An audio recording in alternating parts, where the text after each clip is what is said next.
at Lord, via online ay nawa ng walang issues. Thank you so Amen. much, Lord. In Jesus' name we pray. Amen and amen. Amen. Thank you, Lord. Hallelujah. Good evening po muli sa bawat isang naririto. At ngayong gabi po, pag-uusapan natin, actually, napakahalaga nito bilang servants ng ating Panginoon. Ito talaga yung kailangan natin, which is the outpouring, the powerful outpouring of the Holy Spirit, accompanied by signs, wonders, and miracles. Alam naman po natin na tayo po ay papunta na ng ating second level ng Go and Make Disciples. Ano po? Kaya kailangan talagang bawat isa sa atin ay may taglay na ng power ng Holy Spirit. Dapat lahat tayo nararanasan na natin, pinamumuhay na natin yung anointing niya. So tatalakayin po natin ngayong gabi yung ilang prophetic words mula po sa Book of Joel at kung paanong ang mga katotohanan ito ay may kaugnayan po at may epekto sa atin sa kasalukuyan. So ang pamagat po ng pag-uusapan natin ngayon ay the outpouring of the Holy Spirit. Ang point number 1 po ay yung promise of the Spirit. Simulan po natin ang ating pag-aaral sa Book of Joel, kung saan mababasa nga po natin yung prophecy tungkol sa outpouring ng Holy Spirit. Sige, tingnan po natin ang Joel chapter 2 verses 28 to 29. And afterward, I will pour out my spirit on all people. Ang Diyos po nagsasalita rito. Your sons and daughters will prophesy. Your old men will dream dreams. Your young men will see visions. Even on my servants, both men and women, I will pour out my spirit in those days. Now, ipinapahayag ng prophecy pong ito ng Holy Spirit ng Diyos ay magiging para sa lahat. Para sa lahat ng tao. Hindi na ito malilimitahan sa edad o halimbawa kasarian o estado ng buhay ng isang tao. Again, ito po ay magiging para sa lahat. Ipinrophesy po ni Joel ang panahon when the Holy Spirit will enable prophetic revelations and divine insight among His people. Minsan po, sinabi po ng isang kilalang preacher by the name of Charles Spurgeon ang ganito. The Holy Spirit's work is more extensive and universal than ever before. He not only dwells with select individuals but is poured out upon all flesh. Marami pong mga denominations or even sekta ang hindi po naniniwala sa outpouring ng Holy Spirit. Ang pagkakaalam po nila ay limitado lamang sa Day of Pentecost at tapos daw ay lipas na po yun, wala na. On the contrary, masigit pong kailangan ng bawat mananampalataya, mga servants of the Lord, yung Holy Spirit. Because we cannot do anything apart from Christ, apart from His Spirit. Amen? On our own, siguro meron tayong ma-accomplish, pero maliit na maliit lamang compared talaga pag ang presence ng Holy Spirit po ay pumapa sa atin. So I would like at this moment, encourage each one of us na nakikinig na talagang nasain po natin, i-desire natin, i-crave natin yung presence ng Holy Spirit ay pumasa atin. Kaya nga one time nasabi ni David, di ba? Lord, take not your Holy Spirit away from me. Dahil alam niya yung power niya, yung knowledge niya, and everything that he got ay galing talaga sa Holy Spirit. Now, let's go to point number 2, the fulfillment at Pentecost. Ano po? Mababasa po natin sa New Testament ang katuparan ng prophecy ni Joel. Sa Book of Joel, dun po sa Day of Pentecost na matatagpuan po natin sa Book of Acts chapter 2, verses 16 to 18. So let's read po. Sabi rito, no, what you see was predicted long ago by the prophet Joel. In the last days, God says, I will pour out my spirit upon all people. Your sons and daughters will prophesy. Your young men will see visions, and your old men will dream dreams.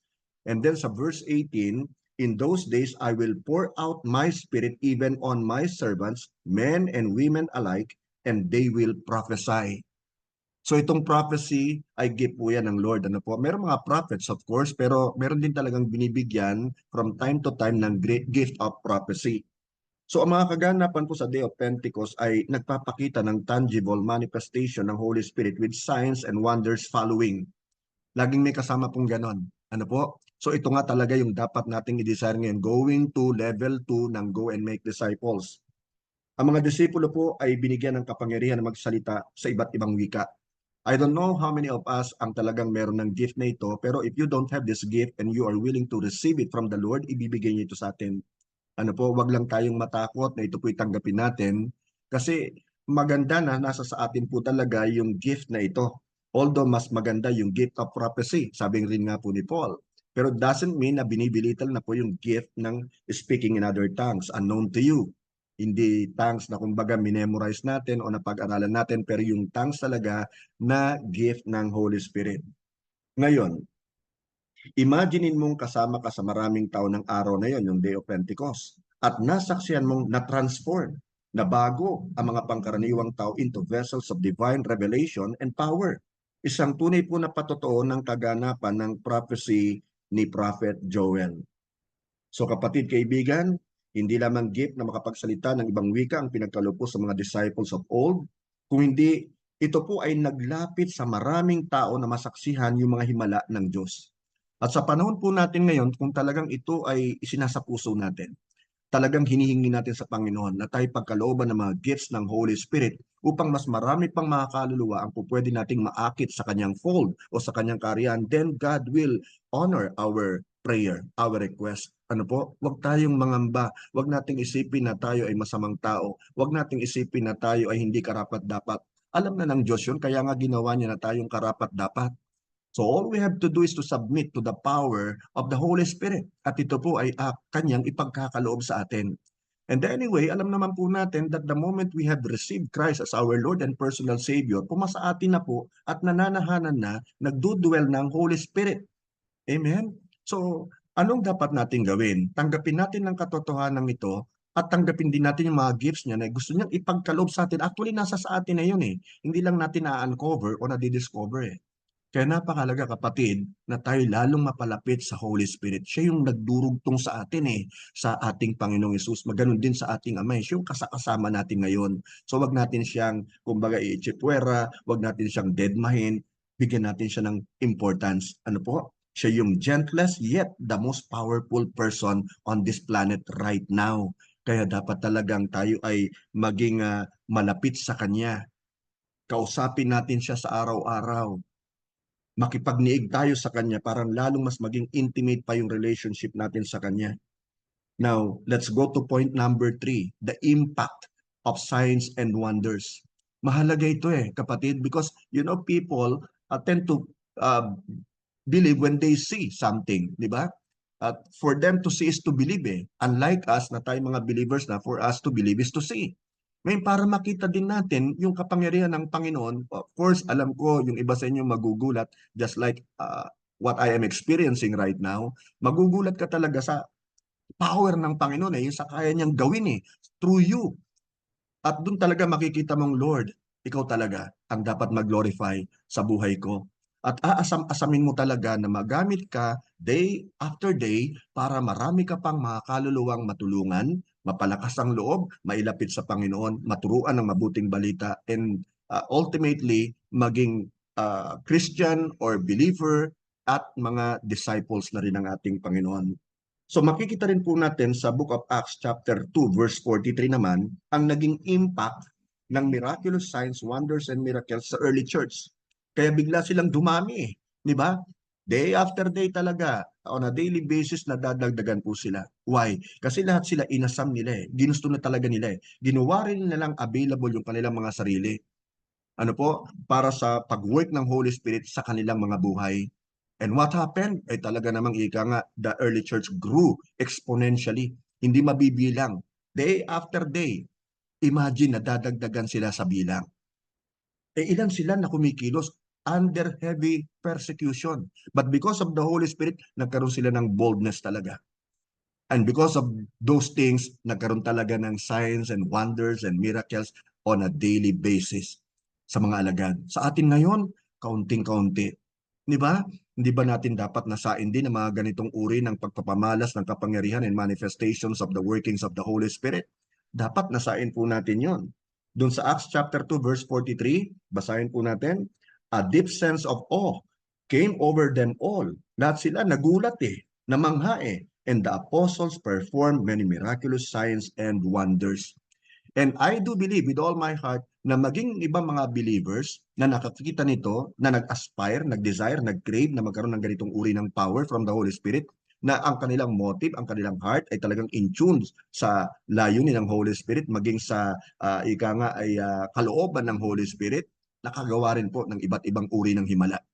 Kaya nga nag-grow sila ng tremendously, hindi mabilang ang kanilang numbers. So yung signs and wonders ang nag-confirm ng mensahe ng mabuting balita. Now, dahil po sa pagkamanghang ito, namuhay ang mga tao ng merong paggalang at takot sa Diyos.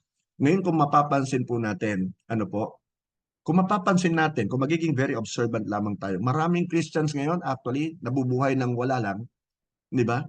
They don't even care about those people na kumbaga hindi pa nakakakilala sa Panginoon. Even their relatives or loved ones, even their family members. Yun ang malungkot eh. Parang nagiging very complacent po ang lahat. Why? Kasi wala yung Holy Spirit eh. Hindi nila pinagagana sa kanilang buhay. Hindi nila sinusuko yung kanilang sarili. Pero wala silang nakikitang signs, wonders, and miracles. Alam mong wonders of wonders and signs of all signs na dapat natin makita in the miraculous, yung kaligtasan, yung salvation po ng mga mahal natin sa buhay. Sa totoo lamang. Of course, magandang makita natin yung mga lumpo nakakalakad, yung mga bingi nakakarinig, mga bulag nakakakita, mga pipi nakakapagsalita, yung mga may sakit gumagaling, yung mga inaalihan ng dyablo ay talagang napapalaya. Pero ang greatest miracle, greatest sign, greatest wonder is the salvation of a person. Salvation ng kanyang soul. Kaya huwag natin kakalimutan yon, kapatid. Ito yung mandate na binigay sa atin ng Lord. And without the Holy Spirit operating in our lives, wala po tayong ma-accomplish na masasabi po nating significant.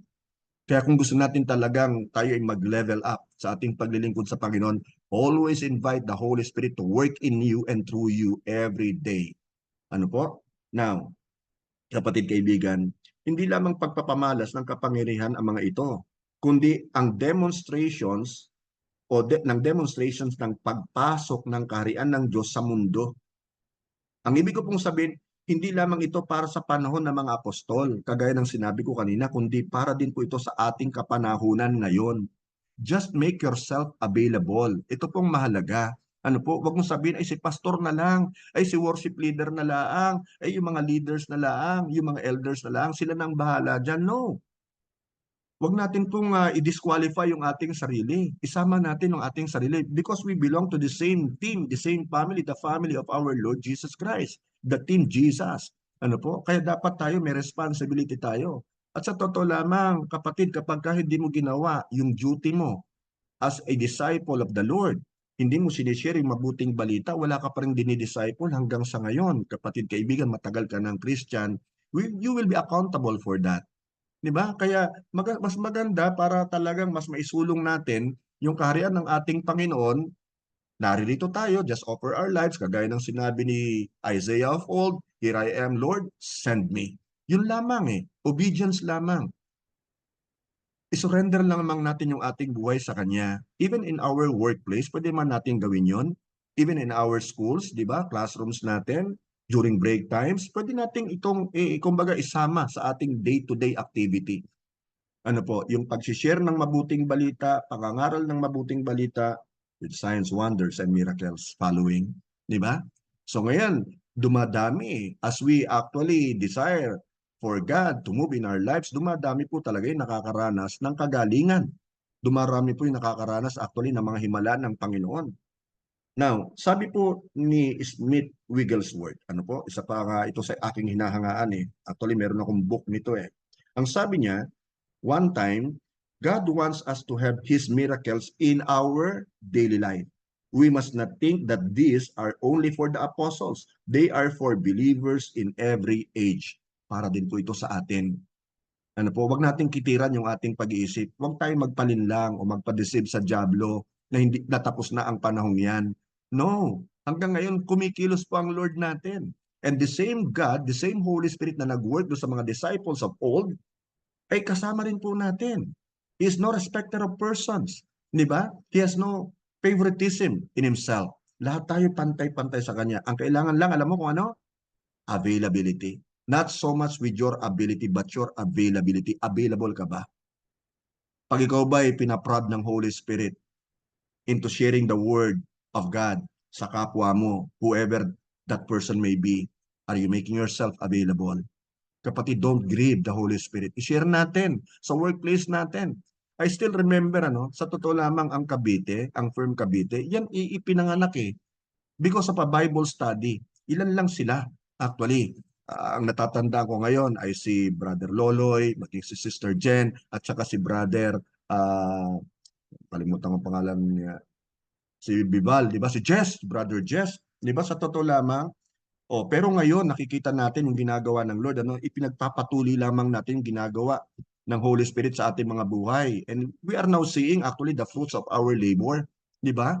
So kapatid, ipagpatuloy natin yan. Kung maaari nga na bawat opisina na kinabibilangan natin, ibahagi natin ang ating Panginoon, then so be it. Ano po, gawin natin yung dapat nating magawa. Gawin natin yung dapat nating gawin. Now, ang conclusion po actually ng sermon ni Peter sa Pentecost ay nagbibigay diin po sa pangangailangan at madali ang pagtugon sa tawag ng Diyos. Pakinggan po natin yung sinabi niya doon sa Acts chapter 2 verse 21. But everyone who calls on the name of the Lord will be saved. So dito kitang-kita natin yung urgency. Tumawag ka sa Panginoon upang ikaw ay maligtas. Di ba? Isurrender mo ang iyong buhay, ang iyong sarili sa Kanya upang ikaw ay maligtas sa iyong mga kasalanan.